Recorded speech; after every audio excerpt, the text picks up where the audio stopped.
பெரியவங்க எல்லாருக்கும் வணக்கம். பத்திரிகை தொலைக்காட்சி நண்பர்களுக்கு வணக்கம். மேடையில் இருக்கும் மாயா அவர்களுக்கும் கல்யாணி அவர்களுக்கும் அப்பா அண்ணா அகரம் குழந்தைகள் எல்லாருக்கும் வணக்கம். பெற்றோர்களுக்கு முக்கியமாக ஆசிரியர்களுக்கும் ரொம்ப ரொம்ப வணக்கம்.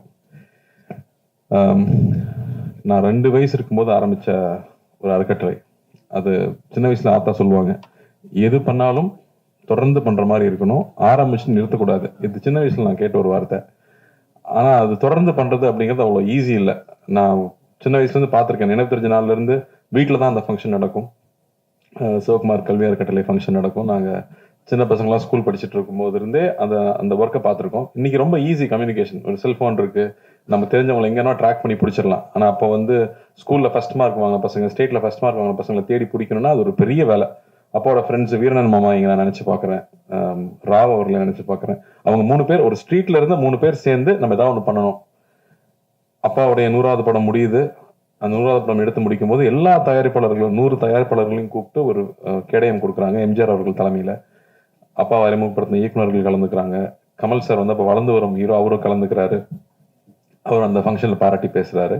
அந்த ஃபங்க்ஷன் முடியும் போது ஒரு படத்துடைய சம்பளம் மொத்தமாக அப்படி நம்ம கொடுக்க மனசு வருமானு தெரியல, மொத்த சம்பளத்தை அப்படியே பேங்க்ல போட்டு, ஏன்னா அப்படி பெருசாக காசுக்கு ஆசைப்படாத ஒரு ஆளாக இருந்திருக்காரு அப்பா.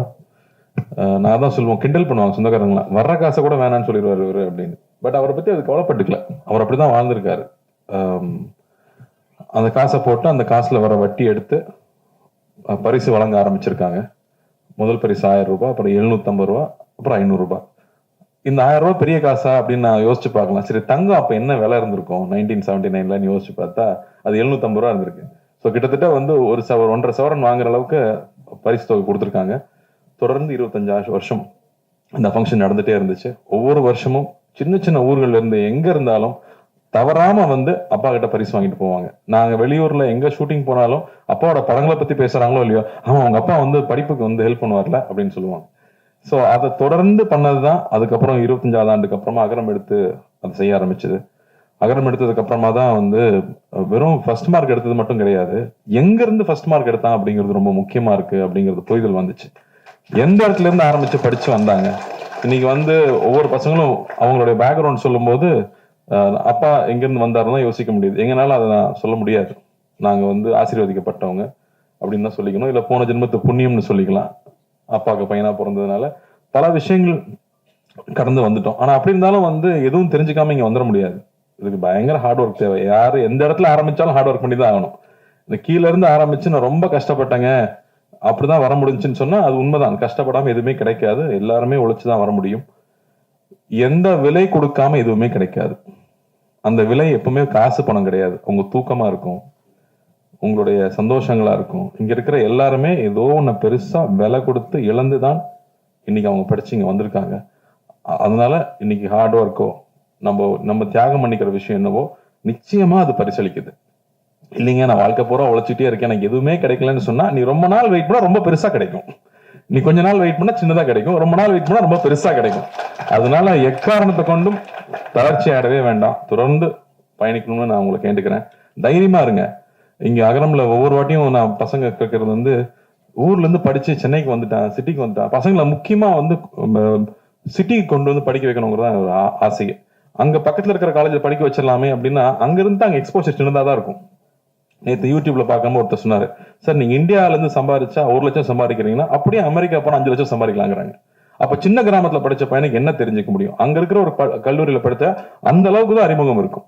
ஆனா இங்க இருக்கிற பசங்க சென்னைக்கு வந்து படிக்கணும், பெரிய சிட்டில படிக்கணும் அப்படின்னு அகரம் முடிவெடுத்தது ஏன் அப்புறம் தான் எனக்கு புரிஞ்சுது. ஆனால் ஒரு சிக்கல் இருக்கு. இங்க வந்த உடனே கூட படிக்கிற பசங்க எல்லாம் பயங்கரமா ட்ரெஸ் பண்ணிருப்பானுங்க, இல்ல இங்கிலீஷ் பட்டைய கலப்பானுங்க. அது நல்ல இங்கிலீஷா இருக்கான்னு தெரியாத அளவுக்கு நமக்கு இங்கிலீஷ் தெரியாது. அவனும் சுமார் இங்கிலீஷ் தான் பேசுவான். ஆனா நம்மளா வந்து ஓவரா அவனை பார்த்து பயப்படுவோம். ஸ்கூல்ல இருக்க வரைக்கும் நம்ம கூட தெரிஞ்ச பசங்க கூட இருந்திருப்போம். ஆனா காலேஜ் போனோடனே பார்த்தா எல்லா ரகமான பசங்களும் வருவாங்க. அப்போ பயங்கர இன்ஃபீரியாரிட்டி காம்ப்ளெக்ஸ் வரும்.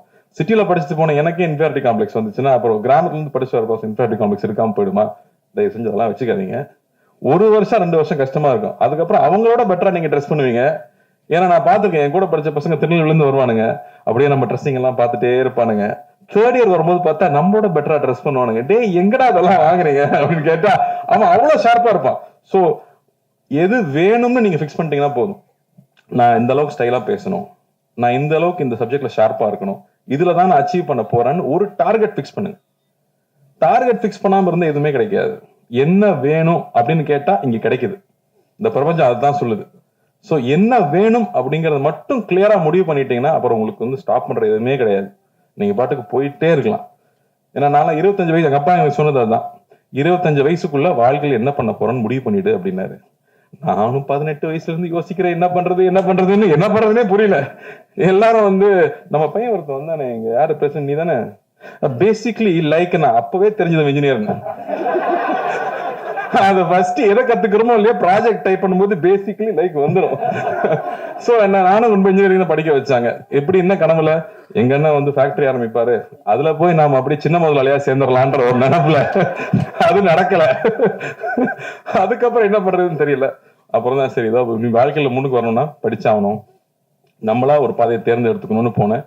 அப்போ நான் இன்ஜினியரிங் படிச்சு முடிச்சதுக்கு அப்புறமா ஒண்ணு தெளிவா புரிஞ்சுது. எனக்கு வந்து இன்ஜினியரிங் எல்லாம் பிடிக்கல, எனக்கு சினிமா பிடிச்சிருக்கு. அது சொல்றதுக்கு ரொம்ப வெக்கமா இருந்துச்சு, ஆனா அதை சொல்லிதான் ஆகணும். எங்க அண்ணனுக்குலாம் அவ்வளவு இன்ட்ரெஸ்ட் கிடையாது, எனக்கு பிடிச்சிருந்துச்சு. சொன்ன தைரியமா அப்பா கிட்ட சொல்லிட்டு, இல்லப்பா நான் திரும்பி வரேன், நான் சினிமாவில் ட்ரை பண்ண போறேன், கத்துக்கணும்னு தான் நினைச்சேன். எதுவுமே எனக்கு தெரியாது, கத்துக்கணும்னு ஆசைப்பட்டு வந்தேன். ஆனா இதுதான் அப்படின்னு நான் முடிவு பண்ணதுக்கு அப்புறமா எனக்கு எல்லாமே நடந்துச்சு. அது வரைக்கும் நான் ஆவரேஜ் ஸ்டூடெண்டா இருக்கிறது ரொம்ப கொடுமை. ஞானவேல் சார்ட்ட நான் பேசியிருக்கேன். நல்லா படிக்கிற பையனை பாராட்டுவாங்க, நல்லா படிக்காத பையனை திட்டுவாங்க, ஆவரேஜ் மார்க் வாங்குறவன கண்டுக்கவே மாட்டாங்க. ரொம்ப கொடுமை அது. சோ இனிமே எது பண்ணாலும் பெஸ்டா பண்ணணும்னு முடிவு பண்ணது, எது பிடிக்குது நான் அதை நோக்கி போகணும்னு முடிவு பண்ணதுக்கு அப்புறம் எல்லாமே மாறிச்சு. அதனால என்ன வேணுங்கிறத சீக்கிரமா டிசைட் பண்ணுங்க. கொஞ்சம் கஷ்டமான விஷயம் தான், ஆனா அதை சீக்கிரமா டிசைட் பண்ணிட்டீங்கன்னா அது நிச்சயமா நமக்கு கிடைக்கும். தொடர்ந்து படிங்க. கல்வி பெரிய ஆயுதமா இருக்கு. இங்க வந்து ஒவ்வொருத்தரும் அவங்களோட எக்ஸ்பீரியன்ஸ் ஷேர் பண்ணும்போது, நாங்க அகரமுக்கு வரும்போது ஒவ்வொரு வாட்டியும் அது புதுசா இருக்கும். ஏன்னா இப்ப யூடியூப்ல போனீங்கன்னா என்ன வாட்ச் புதுசா வந்திருக்கு, எந்த கார் புதுசா வந்திருக்கு, அவன் என்ன ட்ரெஸ் வாங்கினா, இதை பத்தியே தான் நியூஸ் வந்துட்டு இருக்கு. ஏன்னா நம்ம அதை தான் தேடி தேடி பாக்குறோம். ஆனா நீங்க இந்த மாதிரியான செய்திகளை, இப்ப கல்யாணி சொன்னாங்க இல்லையா, இதெல்லாம் ஷார்ட்டா வந்து அட்லீஸ்ட் 100 மில்லியன் வியூஸ் போகணும். அப்பதான் மக்களுக்கு இதை பத்தி தெரியும். நமக்கு வந்து பகுதி நேர உதவி கிடைக்கிற பள்ளிகள் பத்தி நமக்கு தெரியுமா, தெரிஞ்சுக்கணும்னு நினைச்சிருக்கமா? இந்த மாதிரி விஷயங்கள் தான் இங்க ஷார்ட்ஸா கட் பண்ணி தயவு செஞ்சு பாப்புலர் பண்ணணும்னு நான் கேட்டுக்கிறேன். ஏன்னா அதெல்லாம் மக்களுக்கு தெரிஞ்சுக்கணும். இல்லாட்டி நமக்கு என்னென்ன விஷயங்கள் இருக்கு சமுதாயத்துல நடக்குதுங்கிறது நமக்கு தெரியாம போயிடுது. சோ அது ரொம்ப அவசியம்னு பாக்குறேன். இங்க ஒவ்வொரு தடவை வரும்போதும் ஒவ்வொருத்தரும் பகிர்ந்துக்கிற விஷயங்கள் நமக்கு மறுபடியும் புது புது விஷயங்களை கத்துக் கொடுத்துட்டே இருக்கு. இதெல்லாம் நம்ம சமுதாயத்துல இருக்கான்னு தெரிஞ்சுக்கிட்டே இருக்கு. மணிப்பூர்ல இருந்து ஒரு பாப்பா வந்து இங்க பேசிச்சு. அது இங்கிலீஷ்ல பேசிச்சு. அது என்ன பேசுன்னு எல்லாருக்கும் தெரிஞ்சிருக்குமான்னு தெரியலையான்னு தெரியல. அதுக்காக நான் ஒரு வாட்டி சொல்லணும்னு நினைக்கிறேன். எங்க ஊர்ல வந்து பிரச்சனை நடக்குது. எங்க ஊர்ல வீட்டை விட்டு வெளியில போக முடியல. அதனால எங்க ஊர்ல நிறைய குழந்தைங்க ஸ்கூலுக்கும் காலேஜுக்கும் போக முடியல, வீட்டுல உட்காந்துட்டு இருக்காங்க அப்படின்னு சொல்லுது. நான் அதிர்ஷ்டவசமா இங்க வந்ததுனால இங்க நான் படிச்சுக்கிட்டு இருக்கேன். தயவு செஞ்சு எங்க ஊருக்காக பிரார்த்தனை பண்ணிக்கோங்க. தயவு செஞ்சு எங்க ஊர்ல இருக்கிற குழந்தைகளுக்கு மறுபடியும் பள்ளிக்கும் கல்லூரிக்கும் போறதுக்கு வழிவகுக்குங்க அப்படின்னு சொல்லி அந்த பாப்பா கேட்டுக்குச்சு. அதை நம்ம அந்த சிச்சுவேஷன் நம்மளால உணர முடியுமா? நம்ம வந்து தமிழ்நாட்டுல இருக்கோம், அதெல்லாம் என்னன்னு நமக்கு தெரியல. ஆனா அங்க இருந்து படிப்புக்காக அந்த பொண்ணு இங்க வந்திருக்கு. இதே மாதிரி நேபாளில இருந்து வந்த கதைகள் நான் வந்து என் வைஃப் சொல்லி கேள்விப்பட்டிருக்கேன். அங்க இருந்து வந்து படிக்க முடியாது, தப்பிச்சு வரணுங்கிறப்ப லேக் எப்ப உறையுமோ, அங்க ஒரு லேக் இருக்குமா, அந்த லேக் உறைஞ்சா கல் ஆயிருமா. அந்த டைம்ல யாராவது போனாங்கன்னா அவங்க கூட குழந்தைய அனுப்பிச்சு விட்டுருவாங்களா, நீயாவது உயிரோடு இருங்கிற மாதிரி. அப்படி நடந்து வரும்போது ஐஸ் சாப்பிட்டுக்கிட்டே வருவாங்களாம். அப்படி வந்து இங்க குழந்தைங்க படிச்சு அவங்க பெருசா வந்திருக்காங்க. அப்படி கல்விக்காக எவ்வளவு விஷயம் நடக்குது அப்படின்னு நினைக்கும் போது ரொம்ப ரொம்ப ஆச்சரியமா இருக்கு. அதனாலேயேதான் இன்னைக்கு எங்க போனாலும் நீங்க வந்து எனக்கு படிப்புக்கு ஹெல்ப் பண்ணுங்கன்னு சொன்னா, இங்க நம்ம எனக்கு தெரிஞ்சு தமிழ்நாட்டுல யாரும் இல்லைன்னு சொல்லவே மாட்டாங்க. நிச்சயமா ஹெல்ப் பண்ணுவாங்க நம்புறேன். அதே மாதிரி நானும் கேட்டுக்கிறேன், உங்க வீட்டுல வேலை செய்யறவங்களா இருக்கலாம், பக்கத்துல இருக்கிறவங்களா இருக்கலாம், படிப்புக்குன்னு கேட்டா கையில கொடுத்துடாதீங்க, ஸ்கூல்லயே போய் காசை கூட கட்டிடுங்க. அது பெரிய ரிசல்ட் கொடுக்குது அப்படின்னு நிச்சயமா தெரியுது. அதுக்கப்புறம் என்னோட பொண்ணுக்கு வந்து ஒரு ப்ராஜெக்ட் இருந்துச்சு. அப்பா சொன்ன மாதிரி காஸ்ட்லியான ஸ்கூல் தான். பட் எனக்கு ரொம்ப ஆசையா இருக்கும், கிளாஸ்மேட்ஸ் வந்து எல்லா தரப்பு குழந்தைகள் பழகணும்னு ஆசையா இருக்கும். அப்படி அவங்களுக்கு ஒரு ப்ராஜெக்ட் இருந்துச்சு. ஒரு கவர்மெண்ட் ஸ்கூல்ல போய் அங்க இருக்கிற குழந்தைங்க கிட்ட ஒரு ப்ராஜெக்ட் பண்ணி அவங்க இன்டராக்ட் பண்ணி, நீ ஏன் ஸ்கூலுக்கு வர்றதுக்கு உனக்கு ஏன் பிடிக்குது, உங்க அப்பா ஸ்கூலுக்கு அனுப்பலன்னா நீ எப்படி சண்டை போட்டு வருவ அப்படின்னு கேட்கறதுக்கு ஒரு ப்ராஜெக்ட். அதுல தன் வயசுல இருக்கிற குழந்தைகள் கூட போய் அங்க உட்கார்ந்து பேசி அவங்க ஒரு ப்ராஜெக்ட் பண்ணிட்டு வந்தாங்க. அதுக்கப்புறமா ஒரு ஒரு ப்ராஜெக்ட் வச்சு எக்ஸ்பிளைன் பண்ணாங்க. அப்போ வந்து ரொம்ப இன்ட்ரெஸ்டிங்கா ஒரு விஷயம் நடந்துச்சு. எஜுகேஷன்னா என்ன அப்படிங்கிற கேள்வியை கேட்குறாங்க, பாப்பா கிட்ட கேட்குறாங்க. அது சொல்லுது, சக மனுஷனை மதிக்க கற்றுக் கொடுக்குது அப்படின்னு. சரி, அப்போ ஓகே. அப்போ அது எவ்வளோ முக்கியமாக இருக்குது அந்த விஷயம் அப்படிங்கும்போது எனக்கு ரொம்ப ரொம்ப பெருமையாக இருந்துச்சு. ஸோ அந்த புரிதல் எல்லார் கூடயும் போய் பழகிறப்ப தான் கிடைக்குது. அதனால நாமளும் குழந்தைகளை எல்லார் கூடயும் பழகிறதுக்கான சந்தர்ப்பங்களை ஏற்படுத்தி கொடுக்கணும்.